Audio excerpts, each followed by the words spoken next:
ఈరోజు south east DCP sir Sai Chaitanya sir ఉత్తర్వుల మేరకు ఐఎస్ సదన్ పోలీస్ స్టేషన్ పరిధిలో rapid action force 50 members officer తోటి మన is Sadan police station area మొత్తం ప్రతి ఒక్క పండల్ని, ప్రతి ఒక్క ఏరియాని, ప్రతి ఒక్క కాలనీని తిరుగుతూ వాళ్ళకు ధైర్యం చెప్తూ వాళ్ళకు ఉన్న ప్రాబ్లమ్స్ తీసుకొని వాళ్ళని ఎలా విగ్రహం తీసినప్పుడు ఎలాంటి జాగ్రత్తలు పాటించాలి, ఎట్లా మెలగాలి, ప్రతి దగ్గర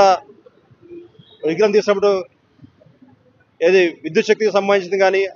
ఇంకేదైనా ఇష్యూస్ అని వాటిని చెప్పుకుంటూ వాళ్ళకు ప్రతి దగ్గర వాళ్ళకు ధైర్యం చెప్పుకుంటూ అందరితో మద్దతు కూడగట్టుకుంటూ అందరూ హ్యాపీగా పండుగ జరుపుకోవాలని వాళ్ళకు శుభాకాంక్షలు తెలియజేసుకుంటూ ఈరోజు మన ఐఎస్ సదన్ ఏరియాలో వాక్ తీయడం జరిగింది. Thank you.